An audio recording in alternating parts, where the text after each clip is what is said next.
Bonjour à tous et bienvenue dans ma bulle de sagesse. Myriam avec vous pour une bulle de sagesse en compagnie de Philippe Ferrer, que j'ai la chance de recevoir aujourd'hui. Bonjour Philippe. Bonjour Myriam, Alors, merci vraiment de m'interviewer. Normalement, c'est moi qui interview et c'est avec plaisir que j'ai accepté d'être interviewé par toi. eh ben oui, parce que pour ceux qui ne te connaissent pas, tu es quand même un intervieweur vraiment connu sur YouTube, puisque tu présentes la chaîne On ne vous demande pas d'y croire. Donc tu es créateur de cette chaîne YouTube depuis 6 ans.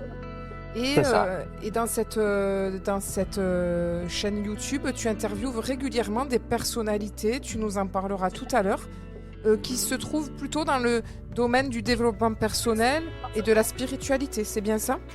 C'est bien ça, oui, la spiritualité au sens large du terme. On va même jusqu'à la science, hein, la physique quantique. Des fois, je fais des petits détours sur l'ufologie. Il n'y en a pas eu beaucoup d'interviewés sur ce sujet, mais il y en a eu quand même quelques-uns, hein, comme Jean-Claude Bourré. Alors, Il y en a eu d'autres aussi. Voilà. l'ufologie, est-ce que tu peux quand même dire quelques mots pour les auditeurs qui ne connaîtraient pas? C'est les ovnis, les objets volants non identifiés. C'est les extraterrestres. C'est tout ce qui se passe dans le ciel et sur Terre, hein, qu'on ne, bah, les phénomènes non identifiés. Voilà. Aussi je fais aussi des fois des interviews sur l'archéologie mystérieuse. Il n'y en a pas eu beaucoup, mais il y en a quelques-uns. En fait, quand il y a des invités qui se présentent et qui m'intéressent, j'hésite pas à les interviewer. C'est aussi le sujet qui m'intéresse. Oui, tu me disais aucun tabou, c'est-à-dire que tu touches à la fois à la sagesse, à la spiritualité, mais aussi, on peut dire, à tout ce qui est phénomène paranormal, Ouais. extraordinaire, L'invisible, inexpliqué, l'invisible, l'invisible. Très très c'est large ça. alors. Ouais. Très très large. Et donc, tu as écrit dernièrement un livre qui retrace ton parcours et qui reprend aussi un peu le titre de ta chaîne YouTube, Parce qu'on ne demande pas d'y croire. Et tu l'as coécrit Avec Laurent Jacques Costa. avec Laurent Jacques de Costa, effectivement, et qui n'a pas pu être présent aujourd'hui. Hmm. Mais tu vas nous en parler tout à l'heure. Bien Mais sûr. donc, moi qui te vois, qui t'ai déjà vu plusieurs fois dans tes émissions, eh bien, c'est intéressant de s'intéresser au maintenant qui tu es toi, parce que tu as donné la parole à tellement de personnes. Et donc, voilà, est-ce que tu peux me dire qu'est-ce qui t'a donné envie de créer cette chaîne YouTube déjà? Alors moi au départ, toute ma première partie de vie, il y avait deux choses qui m'intéressaient. C'était la musique et le foot aussi au début, jusqu'à 20 ans où je jouais à assez haut niveau au foot, jusqu'à 20 ans. Et puis la musique a pris le dessus. Et en tout, j'ai fait 7 albums. J'étais auteur-compositeur. Et voilà, la musique, c'était ma vie. Et il m'arrivait un événement en 2014, un événement malheureux. C'est le décès de ma femme, le 9 septembre 2014. Elle est décédée d'un cancer. Et ce qui s'est passé, c'est que l'invisible est venu à moi. Est venu à moi de façon, alors sans rien que je demande absolument rien, hein. C'est arrivé. Pour vous expliquer un petit peu, c'est un petit peu le début aussi du livre, parce qu'on ne vous demande pas d'y croire.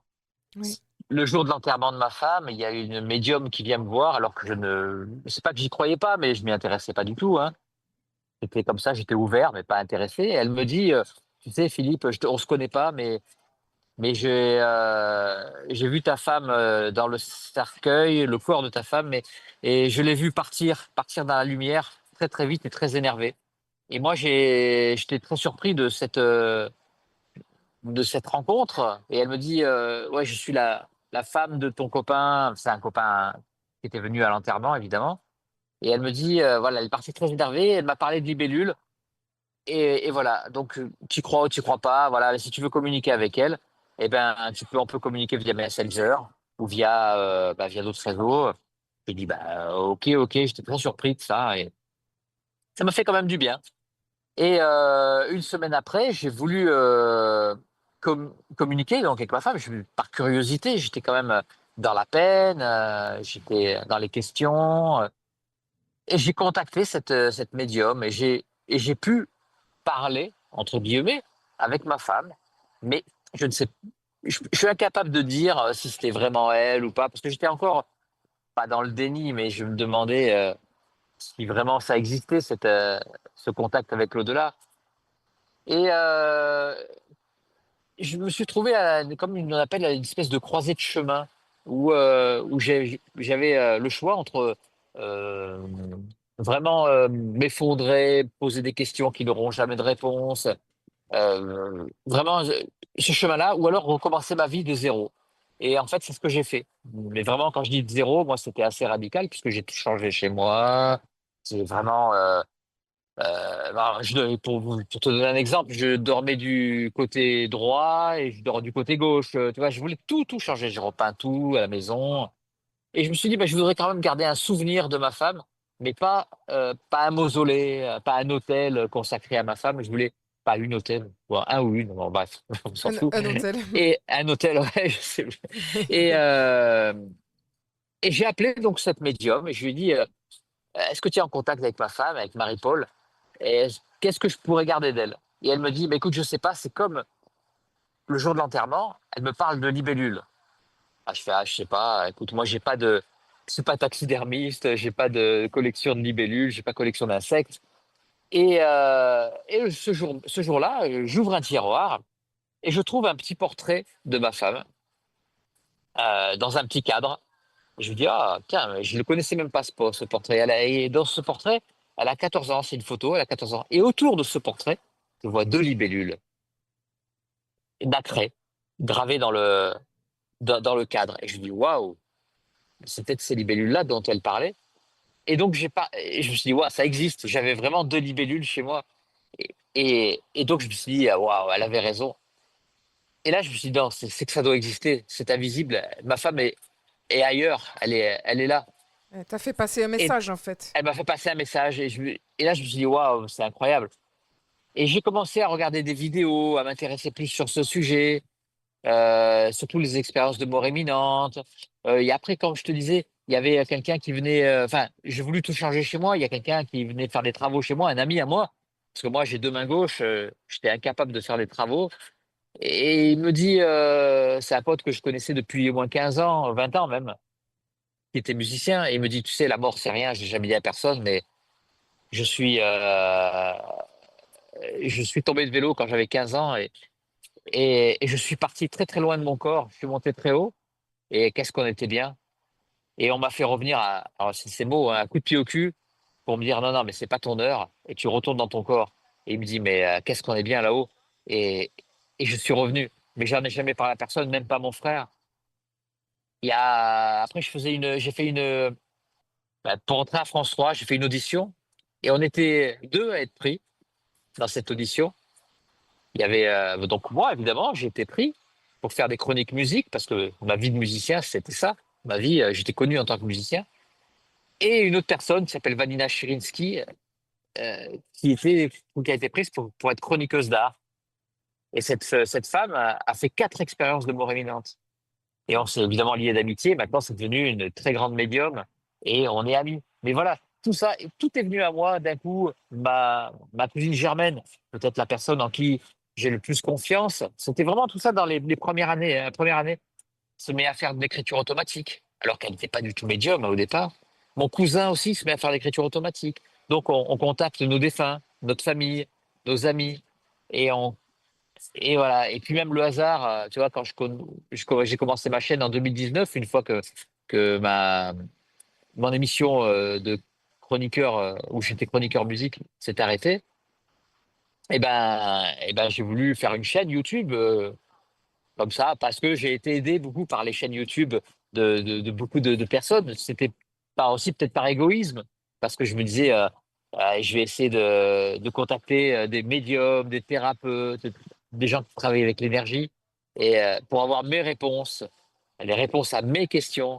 Et c'est comme ça que j'ai fait ma chaîne YouTube, mais c'était pas du tout avec une ambition d'avoir 137 000 abonnés bientôt. Et c'était vraiment pour avoir mes propres réponses à mes questions. Et voilà, et ça s'est enchaîné. Après, il y a même les échecs, si on va aller plus loin, les échecs qui ont contribué à m'amener vers ce chemin-là qui était très très fluide pour moi. J'ai eu beaucoup d'échecs. Bah, le premier échec que j'ai eu, c'était en 2000. En 2000, alors que bon, j'étais musicien et on avait signé chez Warner. Et Warner nous signe le plus gros contrat des groupes français à l'époque. Et il nous signait une carrière. Alors pour autant te dire que si l'album était sorti chez Warner à cette époque-là, là je serais pas devant toi aujourd'hui. Je serais dans ma peau de musicien puisqu'on nous avait signé 5 albums, un énorme budget au niveau de la promo. L'album n'était pas sorti encore, on était déjà en playlist sur RTL, RTL, hein, vraiment le gros RTL. Et un mois avant la sortie de l'album, ce qui est bizarre, c'est que là, le PDG de Warner Monde, qui était aux États-Unis, bah, s'est fait virer par les actionnaires et ils ont nommé d'autres PDG sur tous les continents. Et on a fait partie de ce qu'on appelle une charrette. Tous les artistes qui avaient été signés par le précédent PDG ont été virés et d'autres sont arrivés. Donc on est parti avec de l'argent, mais voilà, l'album n'est jamais sorti Ah chez oui, Warner. Donc ça a été une ouais. catastrophe pour nous. Certains de mon groupe ne s'en sont jamais remis d'ailleurs, mais voilà. Ah Mais oui, ah voilà, oui, ça c'est ça fait un premier partie. échec. Ouais. Après, j'ai eu d'autres échecs. Il y a eu Mais quand je, j'ai arrêté mon émission. Bah, c'est bizarre. Quand j'ai arrêté mon émission sur France 3, quand elle s'est arrêtée, j'ai voulu continuer dans la musique et dans les médias. Donc j'ai créé une petite des capsules qui ont été prises par France 3 et qui devaient être prises aussi par W9. Donc autant te dire, là c'était en 2018, autant te dire que là je serais producteur musique, je serais producteur de télé ah et oui, je serais c'est pas du oui, tout c'est incroyable. devant toi aujourd'hui Oui. parce que j'aurais jamais fait cette Oui. chaîne. Comme, Et un mois avant de commencer les tournages, et ben pareil, un mois avant, ce qui se passe c'est que les avocats qui regardaient les contrats se sont aperçus que c'était trop cher pour les productions, que ce soit pour W9 ou pour France 3. Et on n'a pas pu faire ouais. ces Eh émissions oui. parce qu'il y avait des droits voisins, droits d'auteur en recherche et tout, ça coûtait vraiment trop cher. Ouais. Et donc ça s'est arrêté là. Donc je me suis dit bon ben allez, je vais faire ma petite chaîne YouTube, voilà. Et puis comme ça au moins j'aurai mes thérapeutes et mes médiums Eh à la oui, eh maison et oui. je pourrais leur poser mes Ouais. questions. Comme Et si puis la après il y en a vie. eu un autre aussi, Eh mais oui. je te raconterai si tu veux plus tard. On va en parler après la première pause musicale.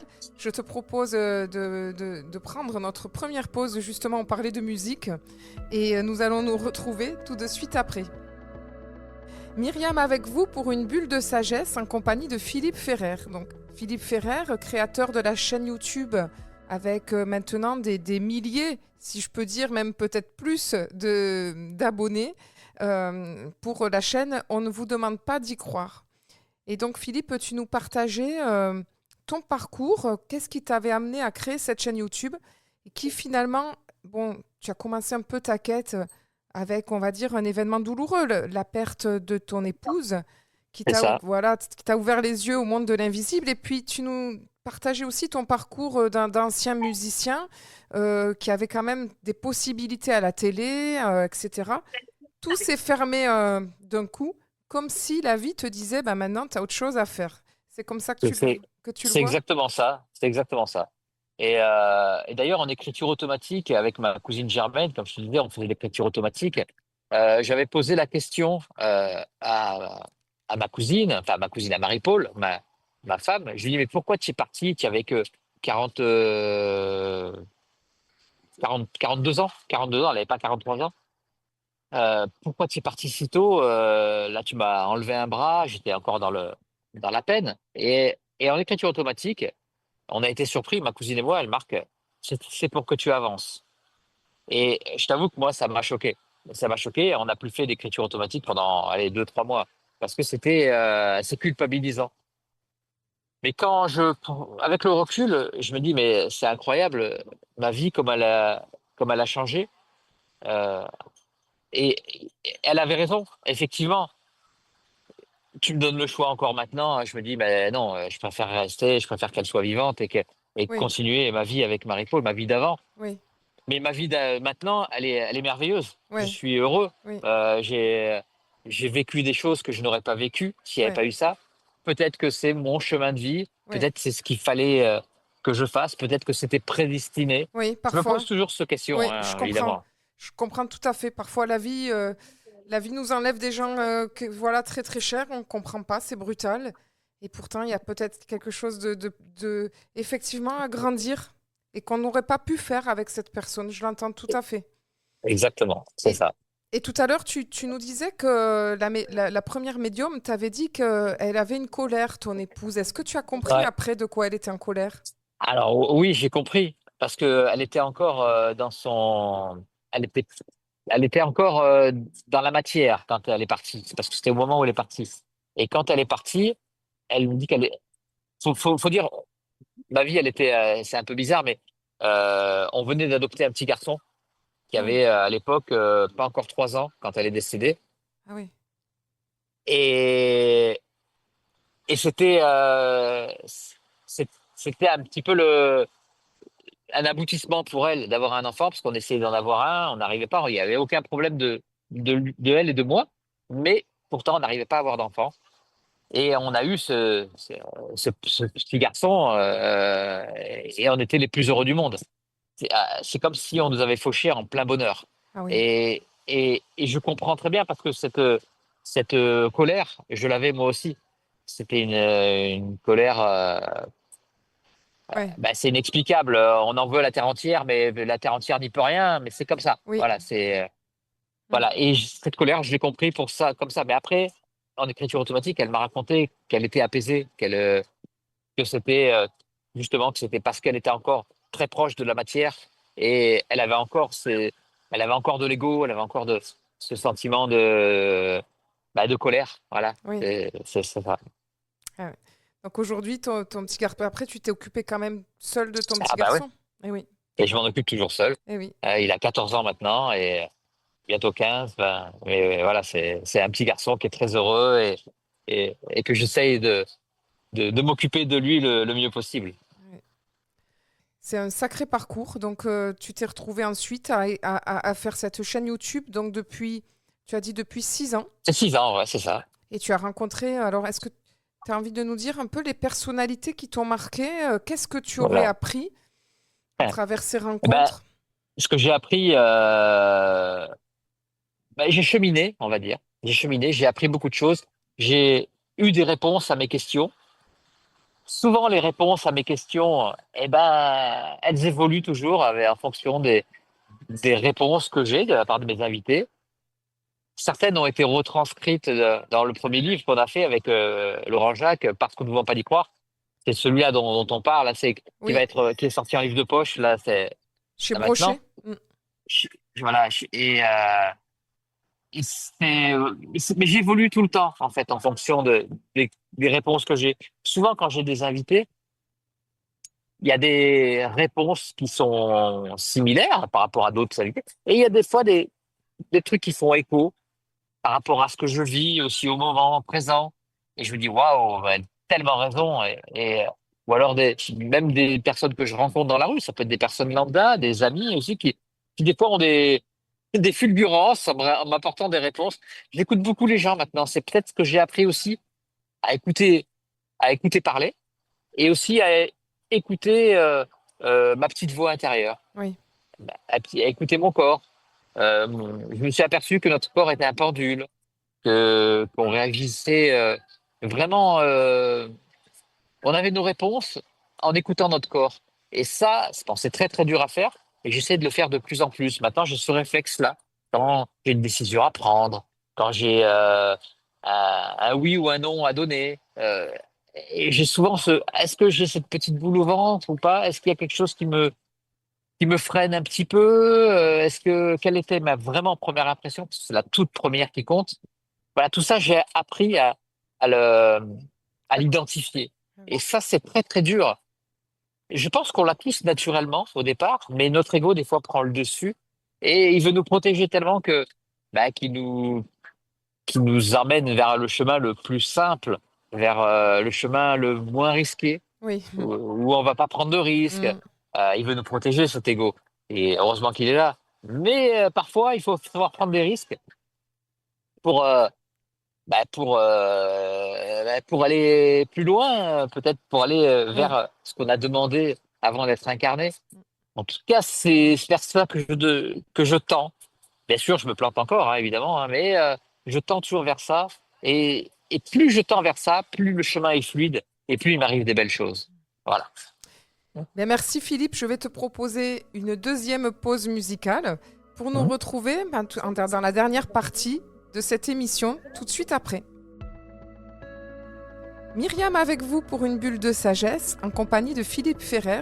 Philippe Ferrer que vous connaissez peut-être, certainement d'ailleurs, pour sa chaîne YouTube On ne vous demande pas d'y croire. Si vous êtes intéressé par tout ce qui touche à l'invisible, au monde invisible, à la sagesse, à la spiritualité, mais aussi à tous les phénomènes inexpliqués, voilà, un peu extraordinaires, et bien voilà, vous allez sur la chaîne YouTube de Philippe et vous aurez des tas et des tas d'invités.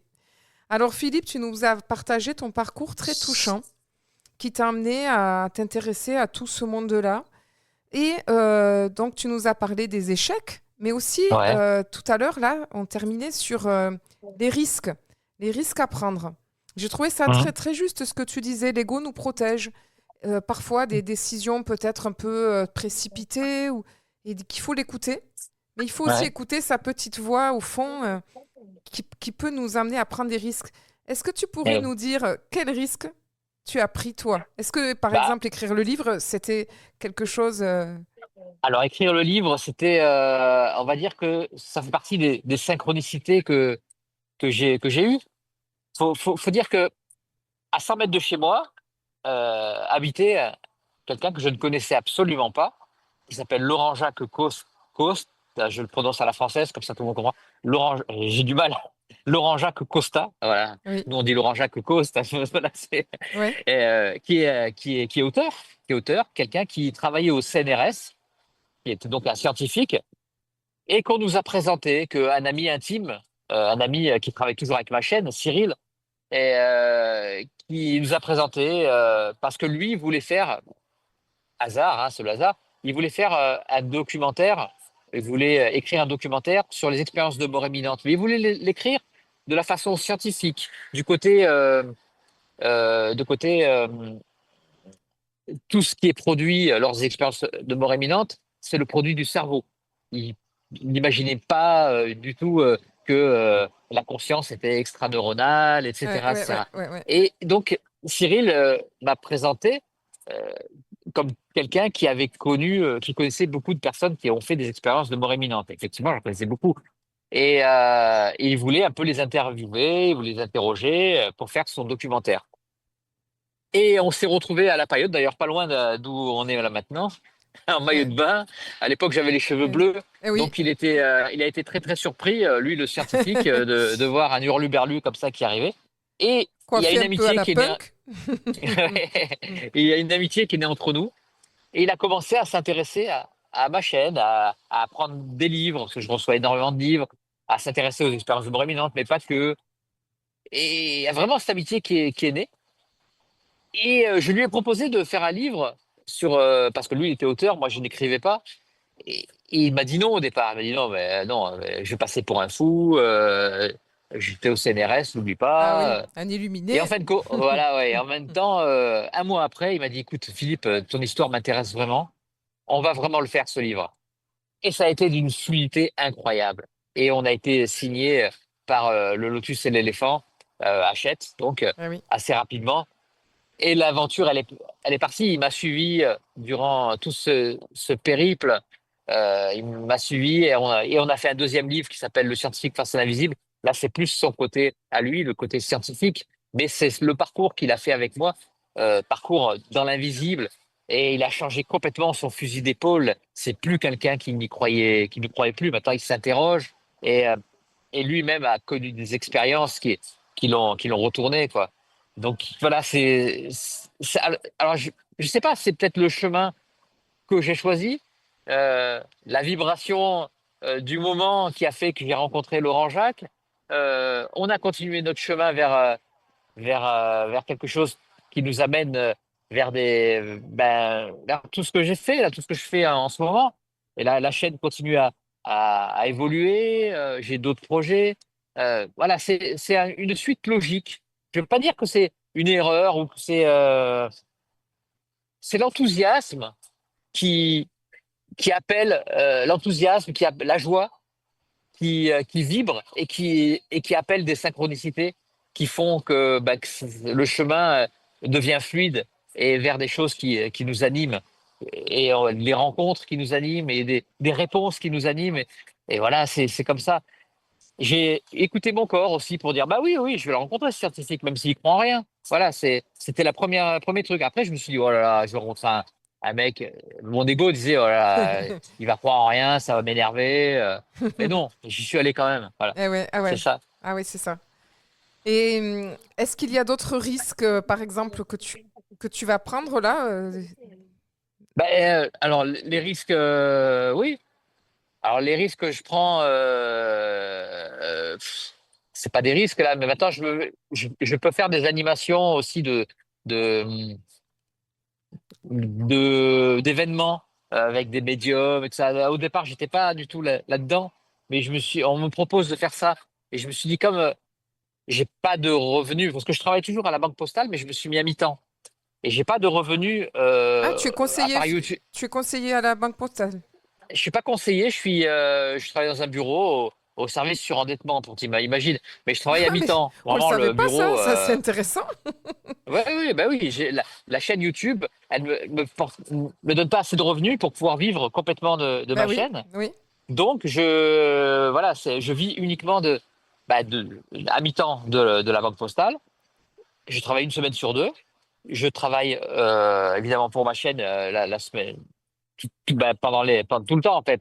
Mais voilà, mais une semaine sur deux, je travaille à fond sur ma chaîne. oui. Et voilà, j'ai les dons des internautes. Mais voilà, mais c'est pas assez pour me faire vivre complètement de ma chaîne.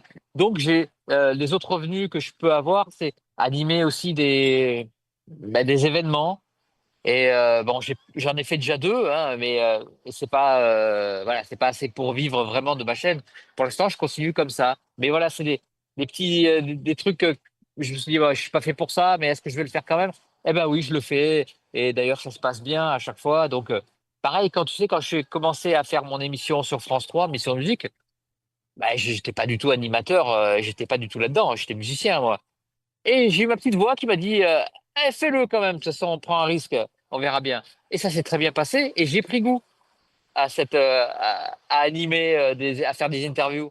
J'y ai pris goût et c'est ce qui m'a donné aussi envie de continuer là-dedans et de faire ma chaîne YouTube. Tu vois, c'est plein de petits trucs comme ça, des petites step by step. Oui. Et tu nous disais donc maintenant que tu t'es ouvert à... Tu parlais d'ego, tu parlais de sagesse quand même. Donc, quelle est ta Ouais. pratique à toi pour écouter ton corps, pour écouter ta petite voix? Est-ce que tu Eh te ben, donnes des temps tous j- les jours? j- alors déjà, quand je me lève le matin, ça c'est obligatoire. Je remercie la vie. Voilà, c'est dans ma tête, hein. Je remercie d'être vivant. Je remercie d'être en bonne santé. Je remercie tout le monde. Je me dis, ah, je suis heureux, je suis en bonne santé. J'ai pas mal à la tête. Je suis, waouh, super. Déjà, ça, c'est la première, c'est de base. Après, quand je, quand je sors dans la rue, quand je sors, j'adore être dehors. Eh ben, j'essaie d'être en joie. Et quand je sais que je suis en joie, eh ben, je sais qu'il va m'arriver des choses bien. C'est un petit peu comme si on attirait la loi d'attraction. J'essaie de sourire à la vie, j'essaie de dire bonjour aux gens, j'essaie d'être sympa avec mes amis. Ah, des fois, je suis un sale con, hein. Faut pas croire, hein. Je peux être vraiment. C'est pas quelqu'un qui se laisse faire, même si je suis quelqu'un de gentil. Mais j'ai mon côté corse aussi, peut-être qui ressort des fois. Hmm, Je peux être très con des fois, ça c'est vrai, et je le regrette, hein, des fois. hmm. Mais j'essaie de tendre toujours sur la première impression que je vais avoir quand je vais être en interaction, si je vais devoir prendre une décision. Et je me souviens toujours maintenant, comme je te disais tout à l'heure, cette première impression. Est-ce que ça va me donner de la joie? Est-ce que je vais avoir une boule au ventre? Est-ce que je vais avoir un sourire? Est-ce que je vais... Quelle est la première impression? La première impression, c'est l'âme, pour moi, hein. Et la suivante, c'est l'ego. Et voilà. Et des fois, bah, l'ego, il prend le dessus, hein. Je suis humain, comme je dis, je peux être un sale con. Et souvent, l'ego prend le dessus, bah, soit c'est un chemin qui va ne rien m'apporter, soit c'est un chemin qui va m'amener à un échec ou à me planter ou à des murs. Et quand je choisis le risque, la première impression, eh ben, je vais attirer les bonnes personnes, je vais attirer les synchronicités, je vais attirer de la joie, je vais attirer le bon coup de fil, la bonne personne que je vais rencontrer et le bel événement. Et c'est fou, ça, parce que je l'ai constaté, ça. Et c'est carrément, c'est presque une loi, une loi que je maîtrise pas encore complètement, mais que j'essaye d'écouter, que j'essaye de vivre. Et quand je l'écoute bien, c'est génial parce que, parce que je suis heureux. Voilà. Mais je suis humain et il m'arrive encore de faire des bêtises, malheureusement. Et voilà, et ben, heureusement, heureusement, je trouve, parce que sinon, ça serait triste. Il faut qu'il y ait des imperfections aussi. Bah ouais, ouais, heureusement, mais je suis pas parfait, ça c'est sûr. Eh bien, merci Philippe de nous avoir partagé ton parcours. Et puis, donc, je recommande à tous les auditeurs qui nous écoutent d'aller faire un petit tour sur ta chaîne YouTube. On ne vous demande pas d'y croire. Et puis, éventuellement, de lire ton dernier livre, parce qu'on ne vous demande pas d'y croire, qui raconte ton parcours, enfin, beaucoup plus en profondeur que ce que tu Bien nous sûr. as partagé très chaleureusement. Eh ben, merci à toi, Mariam. Merci beaucoup. Et ben, je souhaite longue vie à ta radio et à ces interviews que tu mènes très bien. Merci beaucoup. Merci Philippe. Et c'était donc Bulle de sagesse avec Philippe Ferrer.